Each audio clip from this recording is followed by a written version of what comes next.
Can sales training help you be more influential? Well, if you've ever been through sales training, you probably already know the answer to this. And if you haven't, you may not want to be putting yourself through sales training to find out. So I'm going to share with you how sales training has helped me and some of the lessons and experience I had in my time working in sales with a few different companies that have helped me to improve my influence ability. And I've seen benefits of that in other areas of my life. It's also helped me to become a better coach and a better communicator. So if you want to know how my sales training can help you become more influential as a communicator, then stay tuned to the show. Welcome to Present Influence, the show that helps business leaders develop the skills to influence and inspire. I'm John Ball, a presentation skills and keynote coach, professional speaker, and your guide on the journey to leadership level communication and presentation skills. My mission is to provide rising business leaders like you with everything you need to maximize your impact and present with influence. Follow the show on your favorite podcast app for weekly episodes and interviews with influence experts. Now, if you've never had to make a sales call before, you might not understand the fear and dread that many people feel about making those kinds of calls, especially the dreaded cold call. Happily, I've never had to do too many of those and mostly had warm or at least tepid leads to call. But even then, I very much felt a sense of resistance and hesitation to making the calls and getting started with my day. And it's one that is very common to people in sales, especially making sales calls, even though it may seem completely irrational. Now, in 2022, I decided that I wanted to work full-time in the world of podcasting. Luckily enough, I received an email around that time that one of my favorite podcasters was hiring for people to join his team. Now, I didn't know what the role was at the time, but it turned out the role was being a setter. Now, if you don't know what a setter is, it's someone who sets sales appointments for the closers who then close the deal. It's sometimes completely, often mainly commission-based role that will end up finding themselves doing. And me never really having done sales before, it was a bit interesting and a challenge. So the role meant that I would qualify suitable prospects to fill up the calendars of the closing team and then make commissions from the sales that they would go on to close. So apart from selling duty-free on the plane when I used to be a flight attendant and a very unsuccessful stint in multi-level marketing, I had never really done professional sales before, and it felt like I was entering a whole new world. So luckily, I was about to receive some top sales training from Cole Gordon's team at closers.io. Now, even though I ultimately decided that my future wasn't in full-time sales, I learned so many valuable things from my experience that I'm still finding useful today. I want to share with you the top 8 things that I learned in that time that have helped me to improve my own influence and impact, and also helped me to become a better coach and communicator. The first thing I want to share is to stop thinking and start doing. This is not just a lesson from sales, but for any part of life, especially those of us who are in business for ourselves and by ourselves. One of the first hurdles I had to leap was influencing myself to make the flipping calls. Now, the best answer to this was also the simplest one, which is that you just need to get started. When you have a call quota and targets to meet, you really just need to get your day started ASAP. And the best way to hit that flow state is to already be in motion, moving. Sometimes the hardest thing to do with any project is just getting started. But once you do, you find you can get into it. You figure a way through. In my first week of making live sales calls with that company, I certainly had a lot of resistance. I even had some pretty challenging, I'd even say horrific experiences on a few calls with people who were sometimes a bit hostile, sometimes very aggressive at least, or assertive. Certainly had some experiences that would have validated that fear, even during my first week of going live with sales calls. However, you have to keep going. But I'm aware that I've also had that experience sometimes with doing prospecting for my own business, with prospecting for reaching out for coaching clients, reaching out for speaking opportunities and the likes, that the fear starts to come up. Will they like me? Who am I to be doing this? The imposter comes up and all of those things. It can be very hard to sometimes motivate ourselves into doing what we need to do. really the best thing is to make sure that we have a start time for doing the work that we're going to do and that we get it done. Now, look, if your business requires you to do some level of prospecting or outreach, one of the best practices you can have for yourself is to have a prospecting power hour in your day, ideally the same time every day, and 1 hour or even 30 minutes, if that's all you can manage, where that's all you're doing. You're doing your outreach, you're doing your prospecting, and that's all you're doing because you only have that time and that's what needs to be done. And you need to know what you're going to be doing in that time before you get to it as well, so that you don't spend your allocated time just figuring out what I'm actually going to do with it.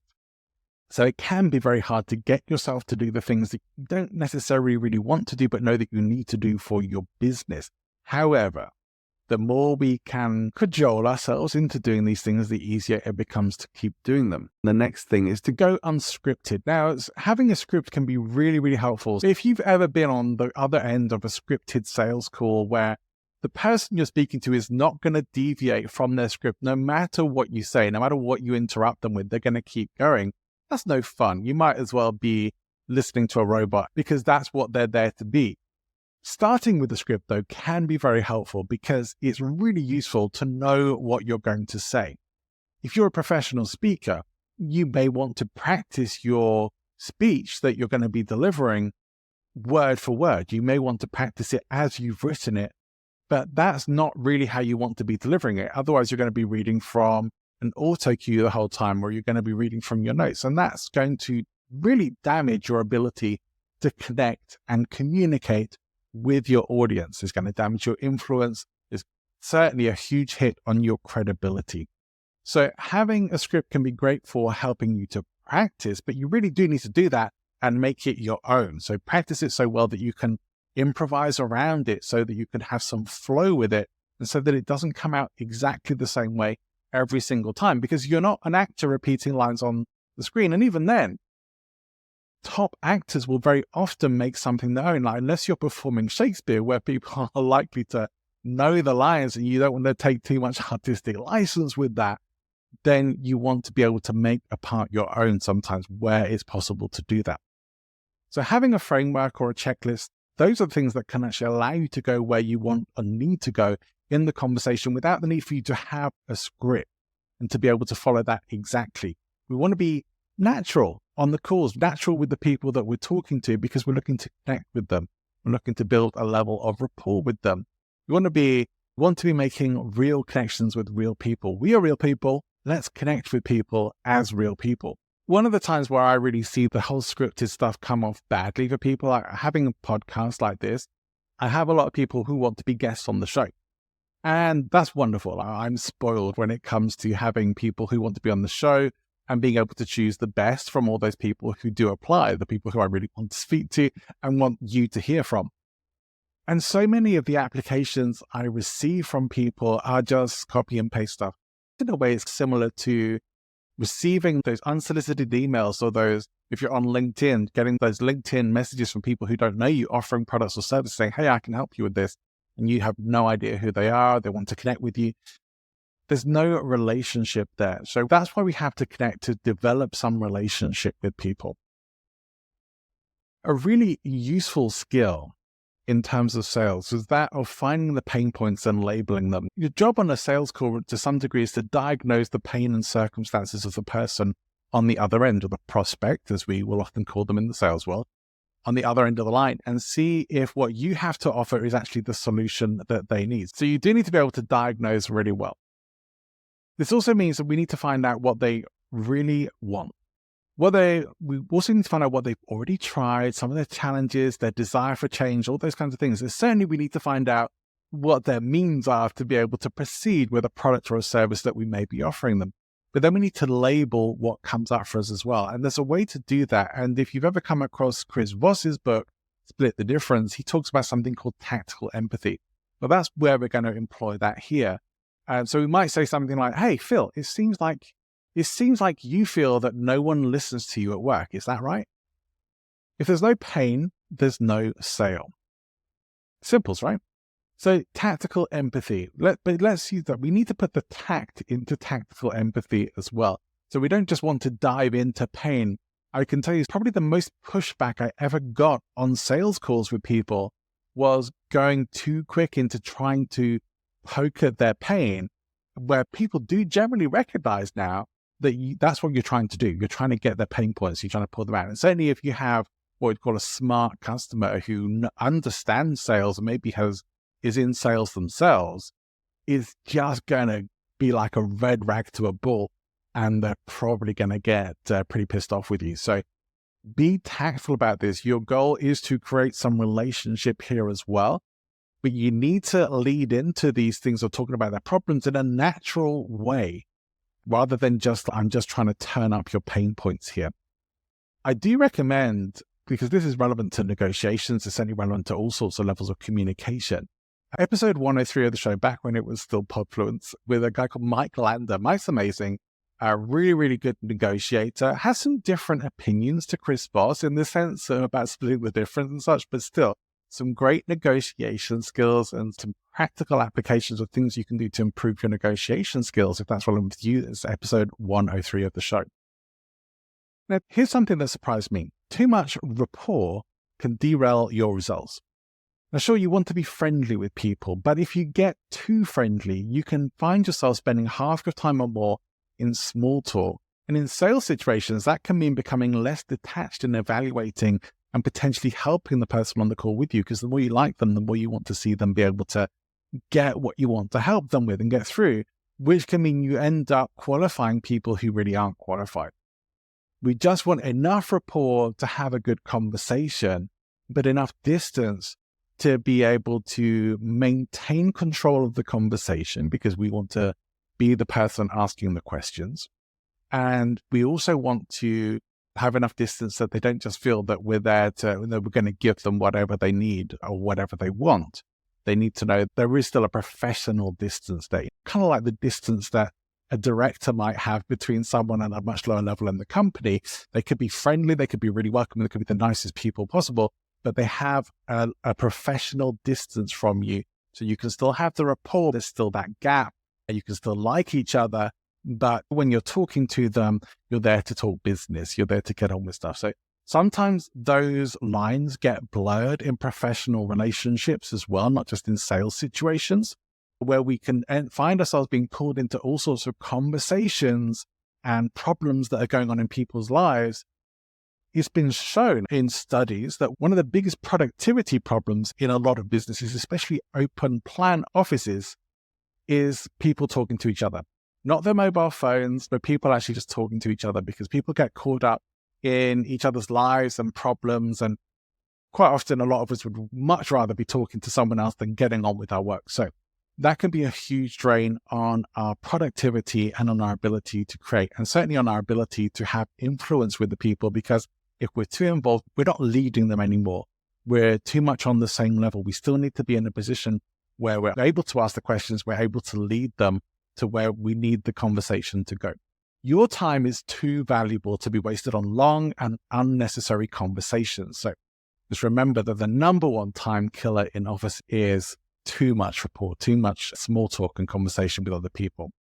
And in coaching, if you're a professional coach or if you have some kind of consultancy, similar kind of thing, it just ends up being a very expensive coffee for the person who's doing business with you, or vice versa. You can end up paying a lot of money when all you're really getting is, oh, hey, how are you? How are things going? What have you been doing this week? How's things with your partner? How's things with the kids? Whatever the conversation ends up going to, it isn't always relevant to what you're there to do professionally. And one important lesson that just came up for me time and time again, not just in sales, but in a number of situations, was about caring. And I framed it up in this way, like try to give a crap. If you don't like the language, that's fine. There are other podcasts, right? But try to give a crap about the people that you are talking to. Try to show them that you care. One reason that people have so much shit around sales and salespeople is they think that it's all about those people getting them to buy something that they don't really want or need. And that's not what sales is about. That's what a confidence trickster does. That really is more about negatively manipulating and forcing people to go a direction that you want to go. Sales is really supposed to be about helping people to get what they really want. So If you let someone know that your product or service isn't right for them, you might lose a sale in the moment. But here's what that's going to generate instead: trust, respect, referrals in the long term, because those people know, hey, you didn't try and push that sale on me. You didn't try to force me over the line here. I felt like very comfortable to walk away. In fact, you knew what was best for me and said, no, this isn't right for you. And now I feel more confident about being able to send other people your way who you might be right for, because you didn't just go for the sale. So it's often said that people don't care until they know how much you care. Now, I don't know how completely true that is, but there is certainly a ring of truth to it. That needy people can sometimes get caught up in their own outcomes. And so you may find this in conversations as well. It's relevant to sales, it's relevant to all parts of your life, that people are caught up in their own lives and their own stuff. And it's one thing to care and show that you care, but also you don't want to be pulled into that either. So we've talked about that distance before. We want to have emotional intelligence around these things. We want to show some level of sympathy and concern, but we don't want to get drawn in, certainly judge things by the situation and the level of your friendship or connection that you already have with the person as to where that conversation is going to go and how deep it's going to go. But in terms of if you're communicating to a team or to a large group of people, you still want to show that you care about who they are as people and not just about what the bottom line is of the company. Now, if you care about values in your business, and hopefully you do, whether you're a solo operator or whether you have a team or whether you have a larger company, it's essential that you live by those values and that you hold to them. And I'll be honest, this is something that's actually come up for me fairly recently. Even when times are tough, you still need to hold to the values, because if you don't, here's what you're going to do. You're going to damage your whole company culture if you don't stick to the values that you purport to have, just because you want to improve the bottom line of the company or the sales margins or whatever it is. So it's absolutely essential that if you want to let your values shine in your business, they need to shine even when you're not in a golden time, even when some things are a little more challenging or the numbers are a little tighter.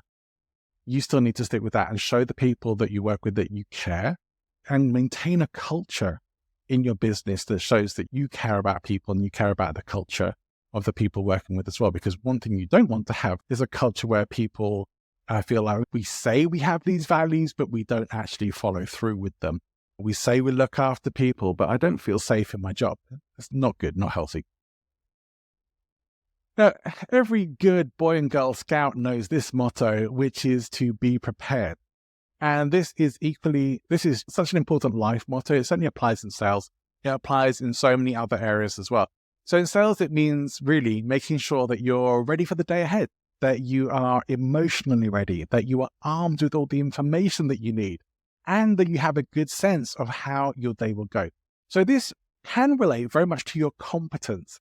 And a few things will lose you influence quicker than not seeming competent in what you do and seeming somewhat unprepared. So I had one experience very early on in my professional sales life with a lady. She was based in Vegas. She clearly knew what she was on about with sales. And she actually had some of her team with her in the car whilst we were talking. She put me on loudspeaker, turned up the pressure on me a little bit. Still very new and fresh in sales, and I was a little nervous, I won't lie. And she was asking me for specific information that really, had I been there longer, I probably would have known, but I was not prepared for it. Now I can make all the excuses for this and say I was new and I just didn't know enough stuff yet, but realistically, I probably should have made more effort to have been that bit more prepared for it, because when she called me out, she was absolutely right with what she said. And certainly it was tough on me, and she was super assertive about it to the point of being rude to me, but she felt like her time had been wasted. However, that's the sort of thing that could put you off doing sales altogether, but you have to take that as, what can I learn from that? I learned from that situation that I need to show up prepared. I know people in the speaking world who will say, oh, I can show up and I can deliver a talk off the top of my head and I know my stuff so well. Well, that's great. But there's a huge difference between professional speakers who have several well-mastered and crafted and practiced keynote presentations than someone who just says, oh, look, we'll give you a topic, roll with it, talk to us for 45 minutes on this. And they might be able to do it and they might still be able to do a reasonable job with it. but they're never going to be able to do it with enough polish as a professional keynote presenter who has practiced their talk and is prepared to deliver it and able to do that smoothly, able to improvise around what they're doing. Practice and preparation are so important. So always be prepared with your coaching calls. Be prepared for those. If you are going into a meeting, be prepared for that as best you can. Now, I know there's always going to be situations where you just don't have the time or the opportunity, and we have to roll with those punches. That's life. But whenever we do have the ability to practice and prepare for any communication-based situation that we're going into, then we should certainly take advantage of that, because it's going to massively improve our outcomes and therefore our impact and influence. Yeah, this principle is one that is good for life as well. And it's certainly very relevant in sales. And it certainly also can really help you with your communication, it can help you with your networking, but it's to let go of your assumptions about people, because their first impressions really very often are wrong, but they're hard to let go of. And they're hard to overcome. Like, it's hard to come back from a bad first impression. It's possible, but it's hard. And obviously sometimes first impressions can be quite correct. Some things will give way, but we tend to make a lot of assumptions about people based on how they present themselves. The way someone presents themselves can really lead to all sorts of incorrect assumptions. We make judgments about people based on their looks, the way they speak, their body shape, their gender or their non-gender conforming, or their age or their financial situation, and more besides. We really can't effectively evaluate situations or even people if we've already judged them as being one thing or another. Now, I'll say one example I have of this from my own life. For those of you who may not know, I used to be a flight attendant with British Airways a long time ago. A lot of fun, great job, had the best time. And very often I would be working in first class on the planes, and quite often in the kitchen, sometimes out in the cabin serving people as well. And one of the things I would always notice is the people who regularly traveled in first class, the people who could honestly afford it and rich as anything could afford to be up there, they didn't need to dress or look the part, and they very often wouldn't. Like, unless they were dignitaries or politicians or the likes, they really would often just be in the most casual clothes, maybe even ripped jeans.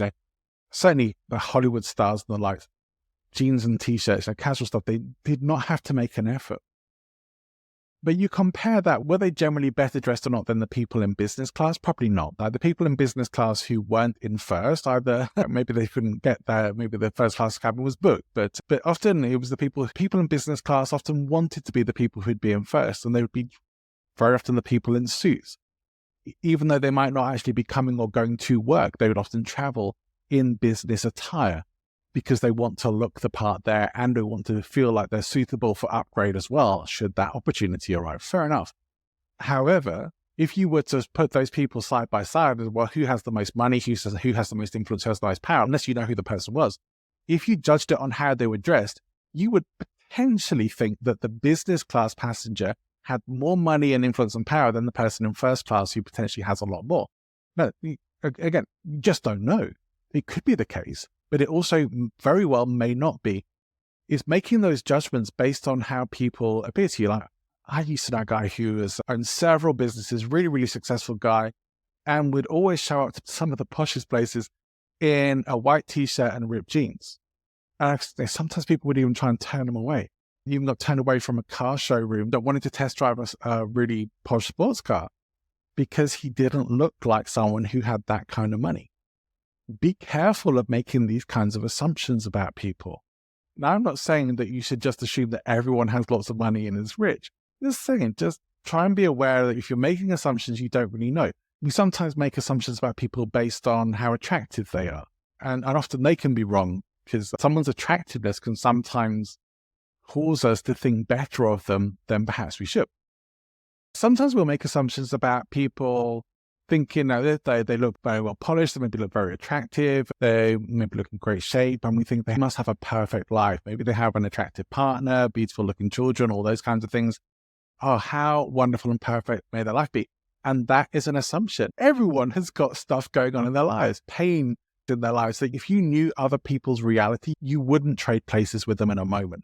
We all know our own pain. Sometimes we may overestimate just how bad our own situation is. but we never really know what's going on with other people as well. So again, don't make assumptions. I certainly have met celebrities in my life who I thought was super excited to be and just thought would be the loveliest people. That hasn't always turned out to be the case. And some celebrities I met, and one particular, I will say a name here. One particular time I met a celebrity who I thought was going to be not very nice. That was Vinnie Jones, the former footballer and now been in loads and loads of films.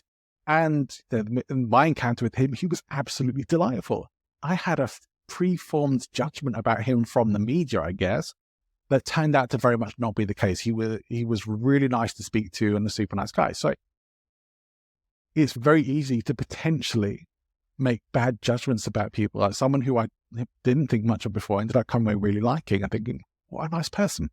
So yeah, in terms of how does that help us with influence and impact, I think it's important for people to be able to see that we're not making those snap judgments. I know people in my own life even, I try to stay away from doing this myself, who do negatively judge and vocalize those judgments about other people in all kinds of situations. People on the TV particularly get commented and criticized, and it's all really negative stuff or stuff that they don't fit to your idea of how people are supposed to be showing up or what they should look like or how they should act or behave. If we can let go of that and be somewhat less judgmental, that really can help in our ability to connect with people, because we take away people's fear of being negatively judged by us. Something to think about. One of the toughest things I've come across in all my years of personal development, and certainly is very relevant in the world of sales as well, is about taking charge of your emotional state. And I alluded to this somewhat with the Be Prepared stuff about how you start your day as a salesperson, because so much of the sales game is the mental game. So much of our lives is the mental game, the inner game, that our emotional state in general governs our life results, whether we like it or not. And I know the word mindset has been so overused and even abused that some people just switch off when they hear it. So let's not use mindset. Let's just call it your emotional state. One of the biggest reasons why people often don't get stuff done is because they don't feel like it. They feel a bit down, or they feel a little tired or a little off. And we end up not doing the stuff that we probably should be doing because we don't feel super energized. And then sometimes we get those days where we feel super energized, we're ready to go for it, and we can go and get a load of stuff done. If we can take more control over our emotional state, we can have far more of those days where we can get into our flow and feel better about ourselves and our lives. What stops a bad day in sales from becoming a bad week or a bad month? Your emotional state. Inevitably, there are going to be hits to our confidence that we're going to take from time to time in sales. And I've seen this with closers who I've worked with. People can get into a rut in sales. And if you've ever worked in sales, you may have even experienced this for yourself. And it can be really hard to break out of that rut, which is why we must work so hard on our mental game. Because when our bubble of confidence bursts, it echoes into all of our following calls, unless we do something to take charge and build ourselves back up. So reading testimonials, playing back successful recordings of past closes, or shaking off the dark clouds of doubt. These are all essential elements to your results and to your clients as well. So I already shared with you a bit about the experience I've seen with closers as well. I've seen people get into sales ruts, and I've had some limited experience of that because I wasn't in sales for a super long time. But one of the things that becomes a reality when you do start to take control of your emotional state and decide that you're going to be happy, even if there's not, you're going to be happy and energized, even when there's not always cause in your life or the world to be that way. Some people are going to start to think you're weird. It's that's just how it is. Some people will think you are weird, and there's probably not a lot you can do about it. Why are you happy when this horrible thing is going on in the world, or this is happening in your life, or when you've got no money, or when your partner's just left you, or whatever it is? How can you be happy? Your life is shit. Why are you happy? It's like people don't get it. You just been in an accident. How can you be happy? Your medical bills are going to be huge. How can you be happy? Because you're choosing to be, and you do have to make that choice, and it is really hard. Really, really hard. And sometimes we're going to do better at it than other times, and sometimes we're going to fail miserably at it. But the more we can actively, consciously control our emotional state and show up with good energy, show up with motivation and enthusiasm, show up with a smile and some happiness, the better our results are going to be. Now, if you've ever had that experience of feeling like you're in flow, feeling like things are going well, like you're floating on cloud nine, your life is going well, there's no real problems and everything's just great. We all know that those things don't last forever. Sure, there's going to be good times, but when we have those good times, great, it's so easy. But we can still feel like that even when life isn't going like that. Because otherwise, every experience that we have is always going to be dependent on what's going on around us. Our emotions are going to be determined by our environment and by others if we don't take control of that. This is that principle that Tony Robbins calls your personal power. You can call it being at cause rather than being an effect in your life, whatever you want to call it. But really it is about taking charge of your emotional state to show up as the best version of you that you can manage to show up as on a day-to-day basis. The more we practice this, the better we'll get. And certainly, I'm not going to talk in this episode about the kinds of tools that can help you to do that, but they are out there.